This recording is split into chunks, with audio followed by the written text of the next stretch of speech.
Welcome to Fitzanne's Property Exchange, hosted by Scheltema, designed to keep you informed and captivated about the South African residential property market.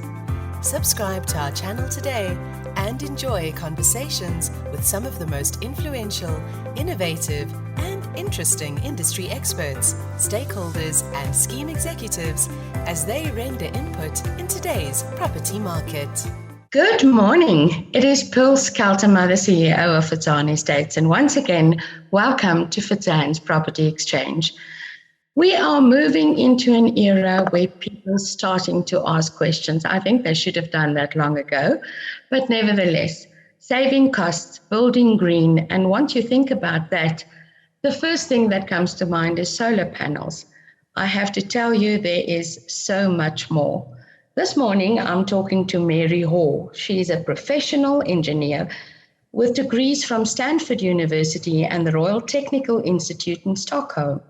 She has over 14 years' experience delivering exceptional environmental and social sustainability outcomes in the building environment and seeks integrated solutions to create healthier, safer, and more livable cities.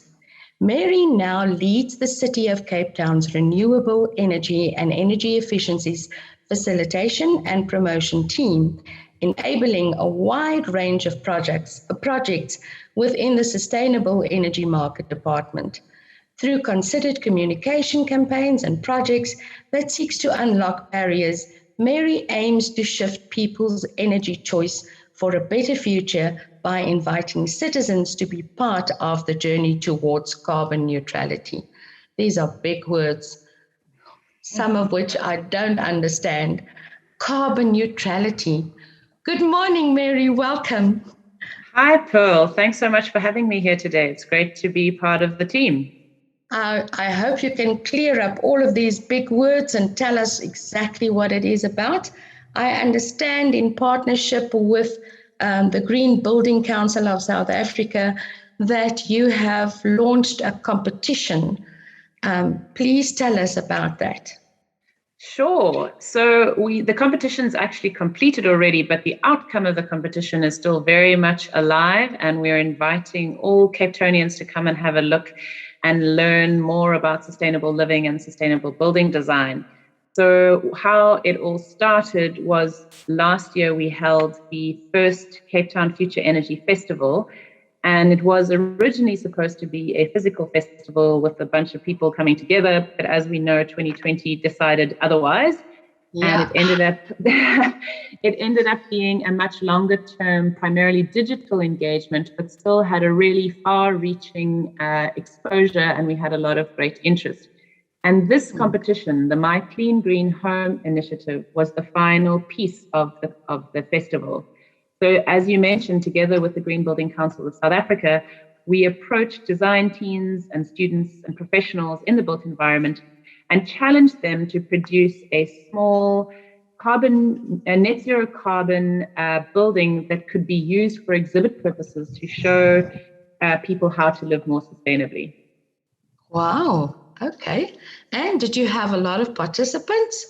We did. We were very fortunate that we had 13 design teams presenting options, and it was a really tough decision, and we had judges from UCT and from the GBCSA and from Pam Golding and also from the City of Cape Town. So a number of architects and engineers and professionals all coming together to review 13 really fantastic designs. And they looked at a number of different criteria, including energy performance and sustainability, also looking at water efficiency and materials, and then also just how the building looks and the sort of the feeling of it. And the winning design was from a team called Team Mahali, who are a group of primarily young graduates or students from UCT and Stellenbosch and local students and young professionals. And they really kind of incorporated the ideas of efficiency and renewable energy, but also really looking at the material side and reusing of materials. Okay, so this design, is this available somewhere to have a look at? This would be most interesting to see. So the design itself, I can speak to the design itself. It's made up of 2 shipping containers, and it is shaded with shipping pallets. So it creates a nice, comfortable courtyard between the 2 shipping containers. And then there are a number of design elements to make those containers comfortable and efficient. So insulation's been really important. Orientation of the building is really important. So putting your primary occupied areas on the north and shading it really well. And then there are features with regards to lighting and water savings and using low VOC paints. So really a lot of features incorporated into the home, as well as things like a grey water system and solar water heating and solar PV. So sort of more of the technology side. But I think what we really wanted to do was provide something that gave a suite of interventions and behavioral changes and ideas that people can start incorporating into their own homes. So that's exactly what I'm looking forward to. Yeah. Our listeners are mainly property investors, and obviously they have invested in existing developments. Is there a possibility to adopt some of these ideas for existing buildings, or is this mainly focused on new developments? I think it's across the board, and a lot, because the house is really about education and stimulating conversations and ideas. It certainly wasn't meant to be a cookie cutter rollout idea. So it's quite an innovative concept that's unlikely to be everyone's cup of tea. But the interventions and the ideas that are there can certainly be used in many homes and many buildings. So even things like reminding people to turn off light switches or to choose washing machines and fridges that are really efficient, from that kind of level of intervention through to, don't forget about insulation, or make sure that your windows and doors seal really well. Or, if you're swapping out your geyser, consider using a solar water heater. So those, I think, are the sort of existing building type interventions. Right. Yeah, and then right through to kind of new building ideas. That if you are building from scratch, orientation is your friend, and make sure that your windows are put in the right place and your shading is really good. And then if you want to, and your budget allows, then consider some of the more kind of high-tech interventions like solar PV and batteries and those elements. Okay. I'm sort of drifting from the preempted questions we're supposed to ask, but this is very interesting. So if one of my clients or some of my clients would like to contact you for ideas, do they go to a specific website and then being directed to a consultant that would be able to give advice, or exactly how are you approached if someone says, this is what I want to do, where can I get ideas from? Sure. So I think there are a number of opportunities, and there are 2 websites that are really rich in material. So the festival website, which is Cape Town Future Energy Festival.co.za. That website. Can I just ask you to repeat that? So that's Cape Town Future Energy Festival.co.za. Okay. And on that website, there are a number of different elements to the festival, but a lot of resources and things that people can go and have a look at. But what I want to highlight is that in the My Clean Green Home section, there's a full digital walkthrough of the My Clean Green Home. So you can visit it without actually having to go to Greenpoint Park. So you can visit it online, and all of those tips and materials and sort of design interventions are in that walkthrough. So that's a fantastic resource. And it also has an energy calculator where you can compare your own home's energy use to the My Clean Green Home energy use. To start getting people to think around what can they do in their own homes to be more sustainable and more energy efficient. That's exactly what we're looking for. Okay, let's get back to our questions. Energy efficiency is at the core of green home building. Which features does a green home include? So a green home is obviously quite a wide definition or a wide concept, and it really comes down to the climate that you're building in. So a home that's getting built in Cape Town is going to be different from a home that's being built even in Durban or Joburg. So even within South Africa, we have different climatic zones, and the way that we build buildings needs to take that into account. I think we've sort of fallen into the trap of thinking we can transplant a design from Germany or from the US and put it in South Africa and it works. And that's not necessarily the case.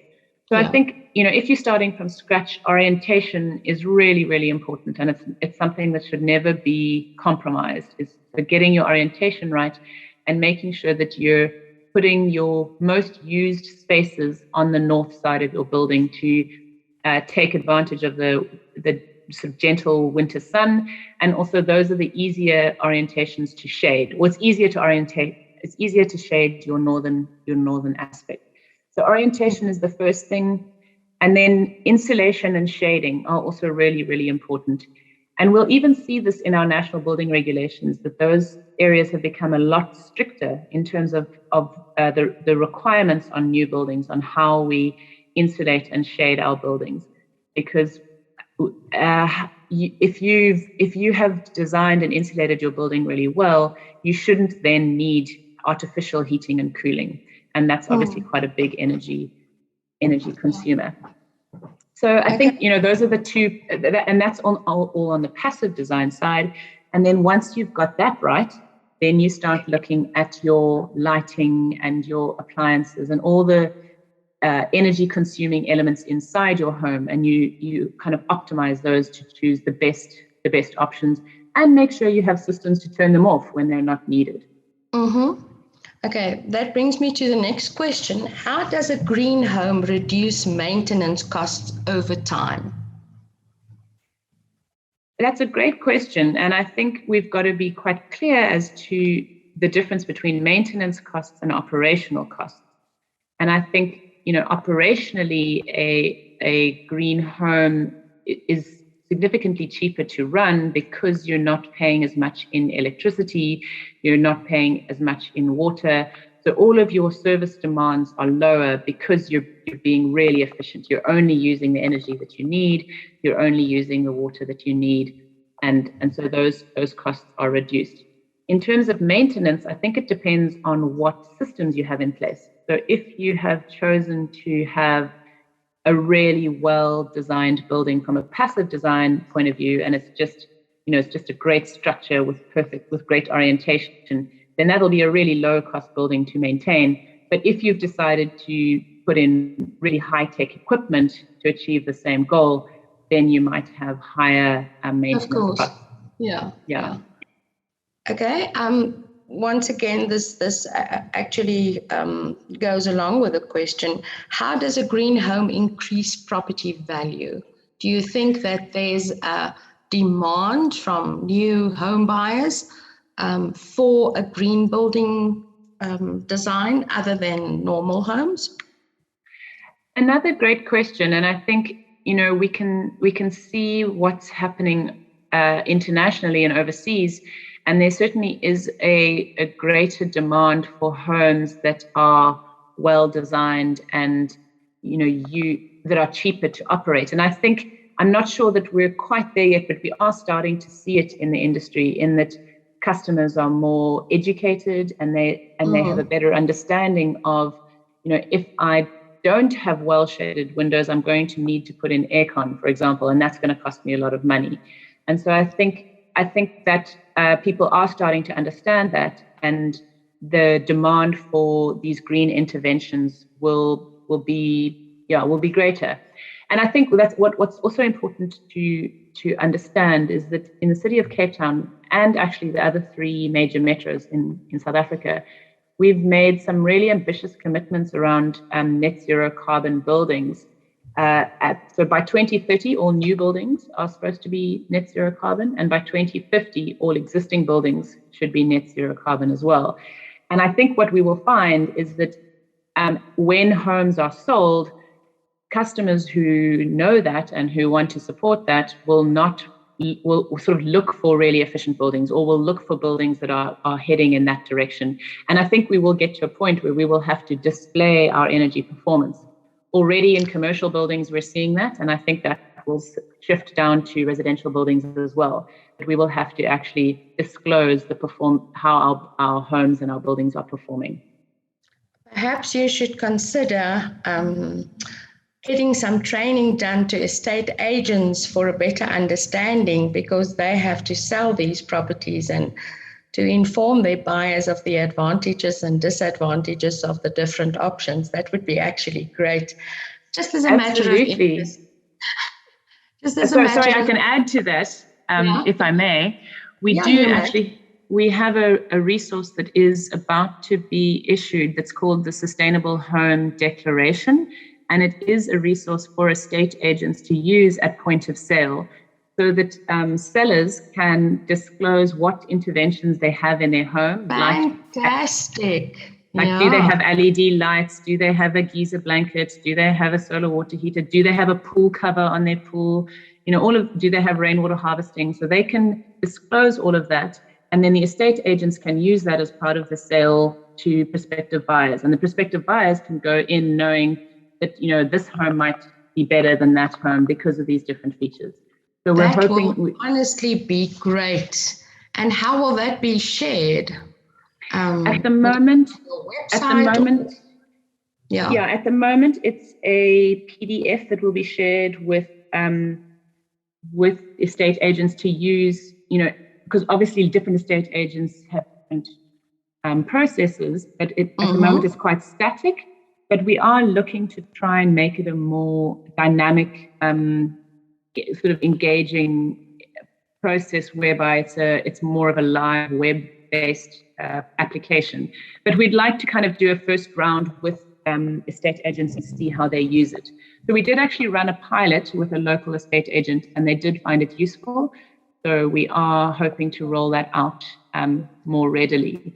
And the other really important thing... Extremely excited to hear this. Wow. We have to wrap up. Our time is a bit limited.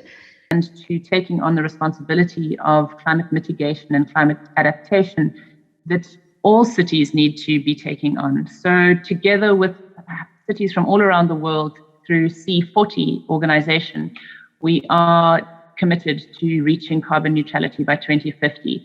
And actually, we're very excited to announce that our climate change action plan is being launched next week. And this is really the plan to get us to carbon neutrality by 2050. And we can't do it alone. So, as a city, we have certain levers that we can shift, but we really need to engage with all property owners or businesses or citizens to join in this journey and help us towards that. And the Let's Act campaign is the communications campaign that's about that. So we really encourage people to look out for the Let's Act campaign and join in on the journey towards carbon neutrality. I'm very sure you've excited our listeners now. So lastly, before I thank you for your valuable input, please let us know, where do we get hold of you, or where do we get hold of Green Home, so that my listeners, if they need to know more or want to participate or take this matter further, how can they get hold of you? Absolutely. So our email address is sustainableenergymarkets.inquiries@capetown.gov.za. I can say that again, sustainableenergymarkets.inquiries@capetown.gov.za. And so you can email us there. And My Clean Green Home is currently located in Greenpoint Park. We're doing a little bit of maintenance to get it all ready for summer, and then we can't wait to invite you all to come and have a look. So keep an eye out on social media for events that are happening there. Keep an eye out on the festival website, which I mentioned earlier, and also have a look at capetown.gov.za/climate change. There's lots of information on that.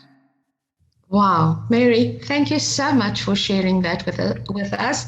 And I really want to wish you good luck with your future endeavors. And this sounds awesome. Thank you so much for your time.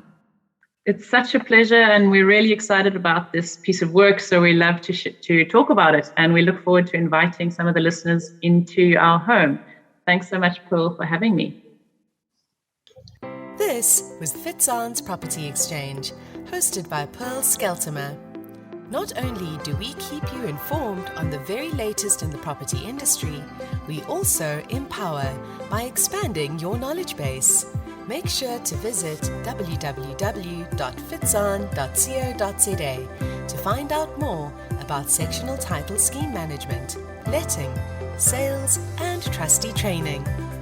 Remember to subscribe to our channel and follow us on all our social platforms.